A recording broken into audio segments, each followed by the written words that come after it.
I think you are now ready. Ready to hear what happened 100 years ago. So that was a fucking lie.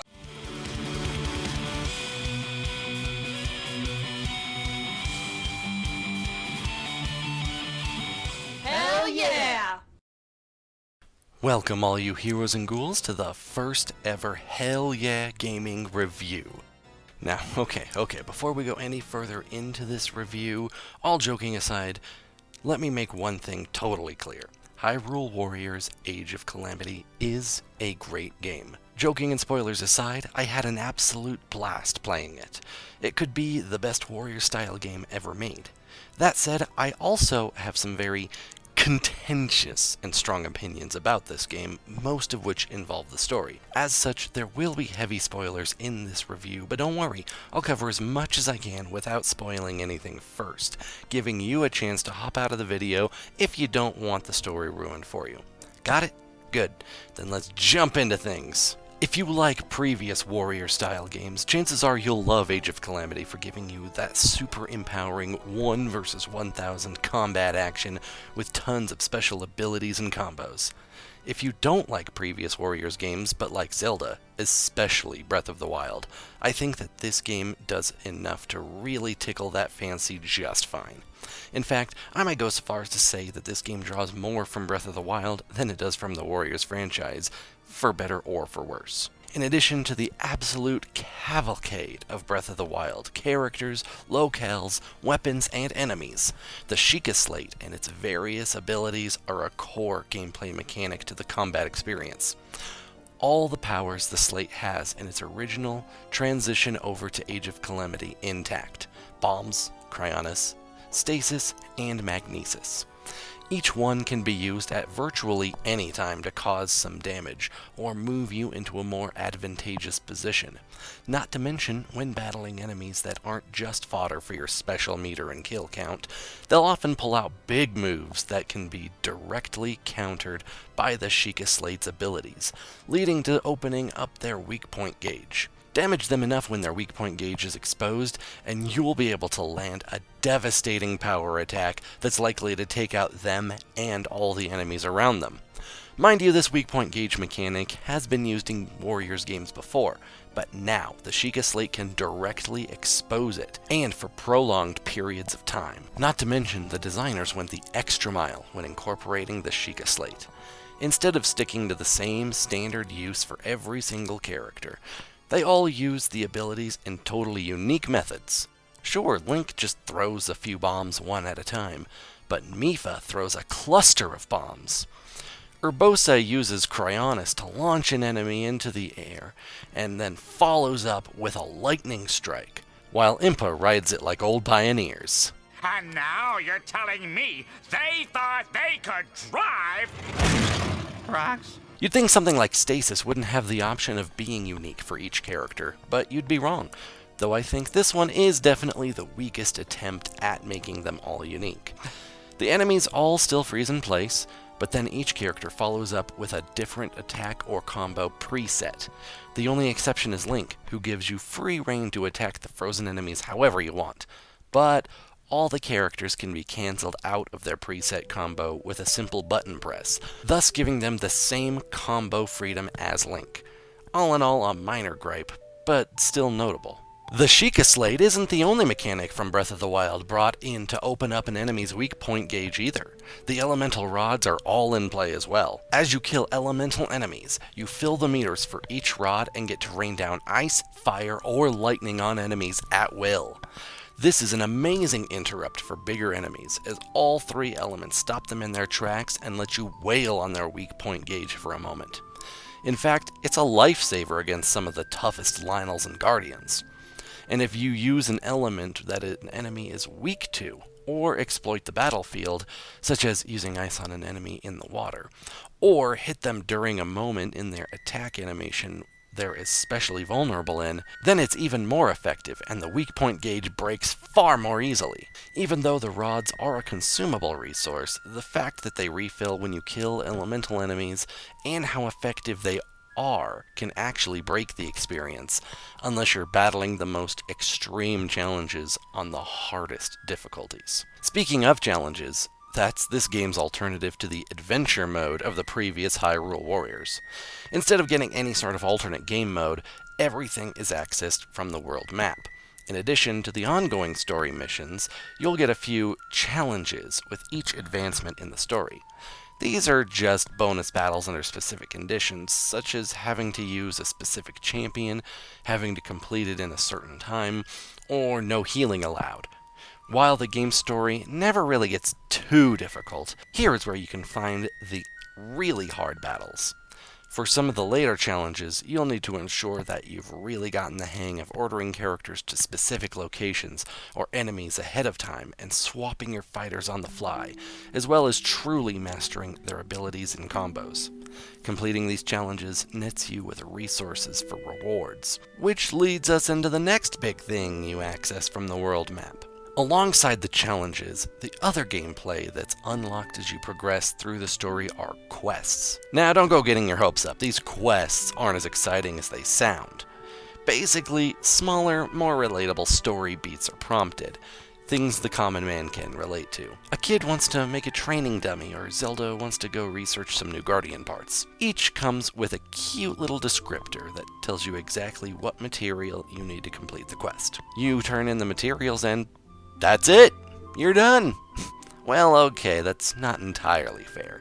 You are rewarded for each completed quest, usually in the form of more life or new combos for a character, but the experience is so minuscule as to essentially have no impact. When I first heard about these, I thought they were really cute and that I'd enjoy learning about the little details of Hyrule life during the Great Calamity, but there's so damn many of them, and they're so insignificant that eventually I just found myself mashing the A button to skip past the dialogue, get my reward, and move on to the next one. It's not a bad experience by any stretch of the imagination, and it's a fun way to show the character progression.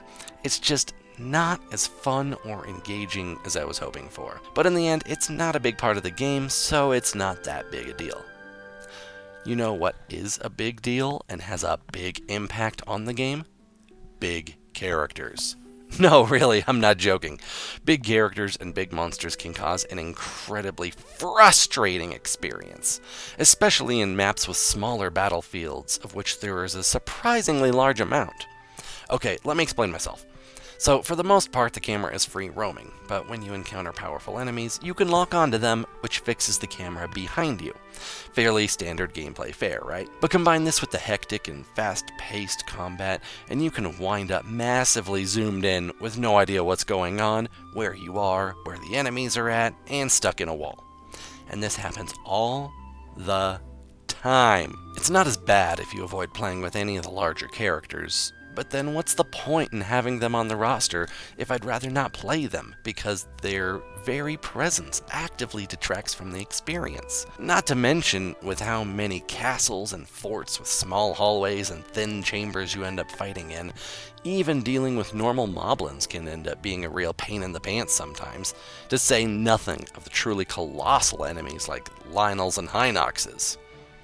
But again, I do need to stress that these occurrences are situational enough that, even though they're more prevalent than I'd like, they certainly don't ruin the gameplay for me.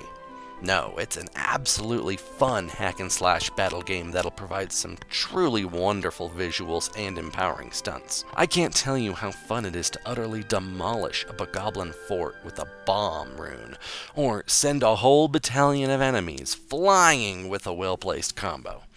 Just about every character has something fun about them and are worth trying out at least once. Not only do they all have totally unique fighting styles from one another, as well as different applications of the Sheikah Slate runes, they also have a unique action mapped to the R trigger. For some, it's a simple one-time command, like Link firing a volley of arrows. For others, it completely changes their entire fighting style, like Rivali switching from ground combat to air.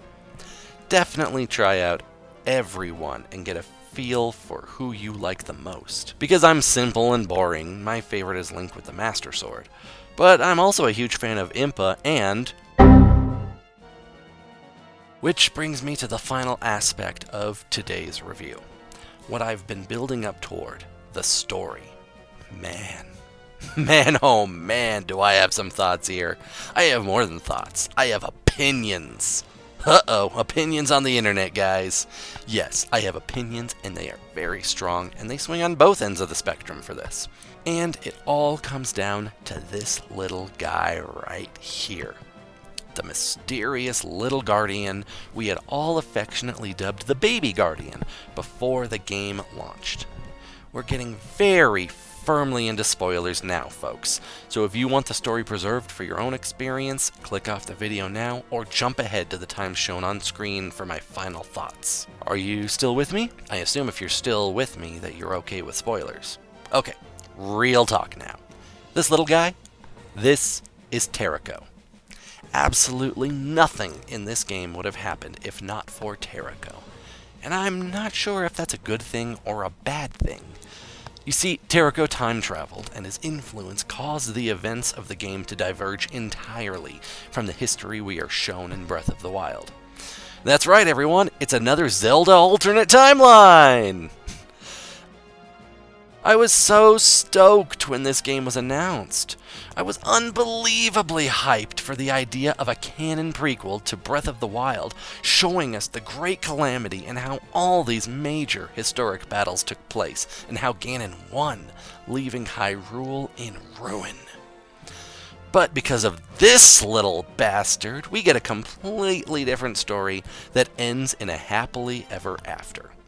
Don't get me wrong, the story that we do get is very serviceable. It's pleasant and fun, and it gives us insight into the characters we wouldn't have gotten in other situations.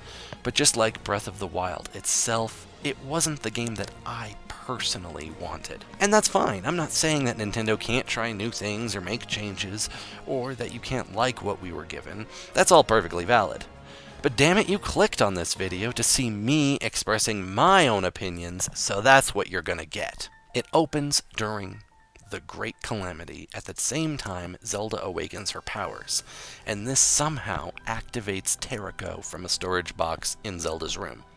This decommissioned toy sees what's going on, so it opens up a time portal to set right what went wrong. Oh yeah, at the end, Zelda remembers that it's a toy she built with her mom, but somehow it can open time gates and super empower the Sheikah Slate? Unfortunately, some of Ganon's malice follows it through the time gate, and it infects the Terrako of the past, the one that's still deactivated in a box in Zelda's room. This leads to two major diverting factors in the creation of this new timeline. Ganon's will is able to mobilize earlier than in the original timeline, enact new strategies, and grow more powerful by combining with this timeline's contemporary Ganon. And the champions of Hyrule have access to an incredibly powerful mini-guardian that activates all their lost Sheikah technology in the present day instead of after Link's 100-year coma. I'll admit that at first I was in denial. I was holding out hope that somehow this would wind up being a closed-loop time travel situation, that Terrako's traveling to the past was always a factor, even as I watched the foundation of the new timeline laid out for me when I live-streamed the demo. But there are some other incongruencies that Terrako's time travel can't really explain, like how supplemental material tells us that Link claimed the Master Sword as a child, whereas here we obtain the sword for the first time after the champions have all been recruited. King Dorephan still has his scar, even though he got it during the Calamity in battle with a Guardian. Then again, Nintendo has never been shy to retcon things in the Zelda franchise anytime it suited their needs. Never let something as insignificant as continuity get in your way, right guys? But I digress. The moment that I knew for certain there couldn't possibly be any closed time loop came when the actual Calamity was underway and the champions were sealed inside their divine beasts, locked in mortal battle with the Blight Ganons. It was a moment that simultaneously made me want to shout, "Hell yeah!" as well as, "No, no, no, no, no, no!" It was, well, No! I will not allow you to take her again!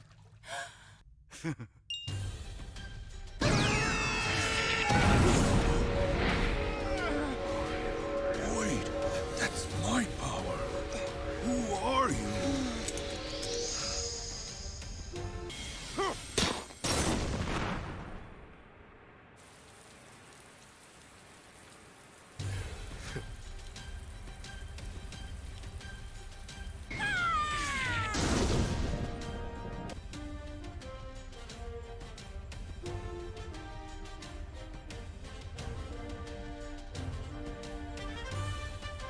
Terrako somehow opens more time gates that bridge the divergent timelines in order to bring the champion's successors into battle to help them. I just... What? How the hell does this tiny children's toy possess that much power? And if it can do that, why doesn't it bring full-powered Link from the future, or do even more to stop the Calamity? It already unlocked all the runes of the Sheikah Slate and made them more powerful, as well as activating the first Sheikah Tower. And once again, let me reiterate, Terrako is a toy. You are a toy! Justify it however you want, but it was made by Zelda and her mother as a toy when she was a small girl. Yet it repeatedly makes time its bitch and showcases some stunning power. And for that matter, why doesn't the evil Ganon-infected Terrako use time gates to get reinforcements from the original timeline? Gah! Terrako! You make no sense! Calm down, Jeff, calm down. In any case, I will say, regardless of how it happens, this justification for allowing us to play as the champion's successors is a great move gameplay-wise, as it adds some wonderful fresh blood and gives us more character mechanics to play around with, which is always a great thing. Oh yeah, and my other favorite character, besides Link and Impa, it's Sidon. Sidon is a total boss, and I love him. His precision-based attack amplifiers, his dual trident style, his ripped, sculpted bod. Oh my god. Am I developing a crush on Fish Boyfriend? I think I am!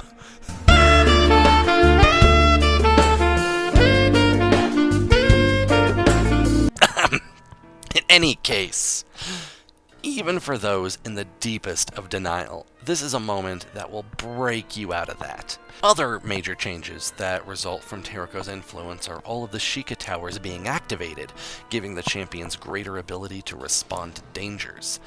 Zelda's father, the king, surviving, even if they try to fake you out for a few chapters. And Master Koga switching sides to fight against Calamity Ganon. Real talk, I actually really like how they handled this change. It was established that the entire reason the Yiga clan abandoned the royal family and joined with Ganon was because they felt abandoned and tossed aside by the king at the time. So when Ganon and his figurehead villain of the week start eating Yiga soldiers as a resource, it ignites that same "you have lost your worth" kind of feelings. I actually dig it. The end result is the entirety of Hyrule. Every race and every faction, including former enemies, united and brought together en masse via the Sheikah Tower's teleportation function, thanks again Terrako, united behind Princess Zelda as their commander-in-chief. Even her father took the stick out of his ass and declared her the true leader of Hyrule, and it's just so... I'm not crying, okay? I'm just cutting onions while I record. It's called multitasking, people. Right, back on task. With the champions and their successors from the future original timeline, boy, that statement isn't confusing at all, piloting the divine beasts, Link and Zelda lead this army through the corrupted Hyrule Castle for a final showdown with Calamity Ganon in the corrupted Terrako. Ganon eats his figurehead of the week. Nobody saw that coming, I'm sure. And then Terrako dies? Well, okay, not quite. Link has to lay the smackdown since Ganon corrupts him with malice, but he gets better just in time to self-destruct on Ganon and drop his invincibility shield, which was so powerful that Zelda at full power and Link with the Master Sword together could not harm him. Okay, I know I've harped on it before, but how the hell is Terrako this strong? At this point, I'm ready to declare the little guy the Mary Sue of this game. Wow, whatever. Everyone is able to work together and take down Ganon now that he's been exposed, and then we get a happily ever after. The Calamity came even stronger than the first time around, but we got an everyone lives ending with relatively minimal collateral damage. Even Terrico gets better if you do the post-story quests. All in all, Hyrule Warriors Age of Calamity is a blast to play, even if large parts of the story make no sense and aren't what I wanted from this game. On one hand, I was looking forward to a downer ending that pushed for the hope of the future angle, and by avoiding that, it kind of feels a bit cowardly. But on the other hand, I can understand exactly why Nintendo wanted to avoid that altogether, and what we got was perfectly serviceable and with a great gameplay loop. I've definitely heard a lot of people say that Age of Calamity is what the original Hyrule Warriors should have been, and I can understand that sentiment, even if I do miss some alternate game modes like the adventure map and free play. But who knows what may come in future DLC. What I don't understand is when people say that the original Hyrule Warriors was a celebration of Zelda, while this game took itself more seriously. I'm sorry, but Age of Calamity is just as much a celebration of Breath of the Wild as the first game was to the franchise as a whole. It lives and breathes, pun not intended, but happy that it's there, Breath of the Wild, even when doing so, makes no logical sense. For instance, why does the king have his old man disguise, even though the only reason he used it in Breath of the Wild was to test Link's memory? Link never went into a 100-year coma, and the king never died, nor lived as a hermit. Yet his entire fighting style is based around changing forms mid-combo, and his cabin still exists on the Great Plateau 100 years before it should. Or how about, according to the book Making a Champion, Master Koga is a title passed down between Yiga leaders, and not a single person. But the Master Koga of Breath of the Wild and the Master Koga of 100 years prior both look and behave exactly the same way? The point I'm getting at here is that Age of Calamity isn't some deeper story or revolutionary title. Just like the Hyrule Warriors that came before it, it's packaged cheese, adrenaline, and thrills, just focused in the stylings of a single game instead of the entire franchise. And you know what? That's more than good enough for me. As long as you can excuse the story heading in a completely different direction than was initially advertised, I highly recommend Age of Calamity just for the gameplay and the characters. That's why, on a scale of hell nah to hell yeah, I give this game a hell yeah.